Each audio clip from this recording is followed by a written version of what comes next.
સુરત શહેર traffic police દ્વારા overload passenger લઈ જતી રિક્ષા અને ગમે તેમ પાર્કિંગ કરતા લોકો અને રિક્ષાને દંડ ફટકારવાની કામગીરી હાથ ધરવામાં આવી હતી। ઓવરલોડ પેસેન્જર લઈ જતી 26 રિક્ષા ચાલકોને દંડ કરાયા હતા।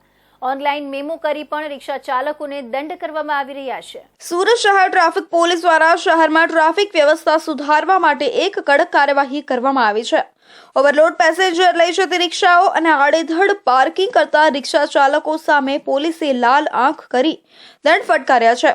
89 વાહન ચાલકોને દંડ આપી ફરી વખત આડેધડ પાર્કિંગ ન કરવા અને વધુ પડતા પેસેન્જર ના બેસાડવાની સૂચના આપવામાં આવી છે। આ અંગે ટ્રાફિક શાખાના એસીપીએ જણાવ્યું કે સુરત શહેરમાં ટ્રાફિક વિભાગ તરફથી જે વધુ પેસેન્જર તરીકે જે વાહન ચાલકો અથવા તો રિક્ષા ચાલકો પેસેન્જર લઈ જતા હોય છે એવા રિક્ષા ચાલકો વિરુદ્ધ ટોટલ 21 કેસ કરવામાં આવેલા છે।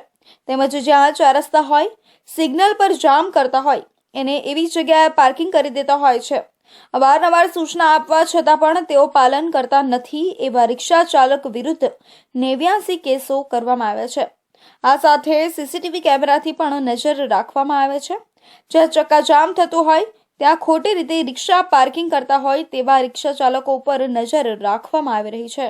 સુરત શહેરમાં ટ્રાફિક વિભાગ તરફથી જે વધુ પેસેન્જર તરીકે જે વાહન ચાલકો અથવા તો રિક્ષા ચાલકો પેસેન્જરોને લઈ જતા હોય છે એવા રિક્ષા ચાલકો વિરુદ્ધ ટોટલ 21 કેસો કરવામાં આવેલો છે। તેમજ જ્યાં 4 રસ્તા હોય, સિગ્નલ પર જામ કરતા હોય અને એવી જગ્યાએ જે પાર્કિંગ કરી દેતા હોય છે, અવારનવાર સૂચના કરવા પણ એ લોકો પાલન નથી કરતા તેવા રિક્ષા ચાલક વિરુદ્ધ કુલ્લે 89 કેસો કરવામાં આવેલ છે।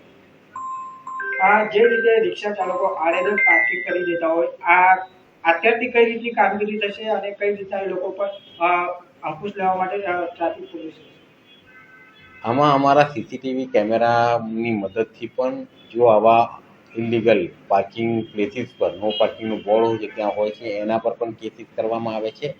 તેમજ અમે સ્પેશિયલ ડ્રાઈવ રાખી અને જે પીક અવર્સમાં આ રીતે પાર્ક કરતા હોય અને ટ્રાફિકને અવરોધરૂપ થતા હોય તેમના વિરુદ્ધ પણ અમારા પીઆઈ પીએસઆઈ મારફતે એમના ઉપર ઈ ચલણના માધ્યમથી દંડ વસૂલ કરવામાં આવે છે।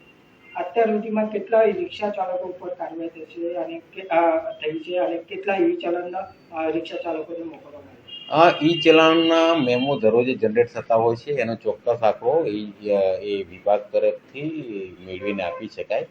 તેમ છતાં જે આજના ડીઆર છે એમાં જોતા ટોટલ 89 એવા ઇલીગલ પાર્કિંગ હતા એવા વાહન ચાલકો વિરુદ્ધમાં ઈ ચલણ આપવામાં આવેલ છે। વારંવાર ઈ ચલણ આપવામાં આવે છે છતાં રિક્ષા ચાલકો નહીં સુધરશે તો કઈ રીતની કાર્યવાહી થશે? એને પાછા ઈ ચલણ આપીને એના વિરુદ્ધ શિક્ષાત્મક કાર્યવાહી કરવામાં આવે। આ સાથે નો પાર્કિંગમાં રિક્ષા પાર્ક કરતા હોય અને પીક અવર્સમાં રિક્ષાઓ ઊભી રાખી ટ્રાફિક કરતા હોય તેવા રિક્ષા ચાલકોને ઈ ચલણ પણ આપવામાં આવ્યું છે। રિક્ષા ચાલકોને નિયમો પ્રમાણે રિક્ષા ચલાવવા માટે અવારનવાર સૂચના આપવામાં આવી છે, પણ જે રિક્ષા ચાલકો નિયમોનું પાલન કરતા નથી તેમના વિરુદ્ધ હવે કાર્યવાહી શરૂ કરવામાં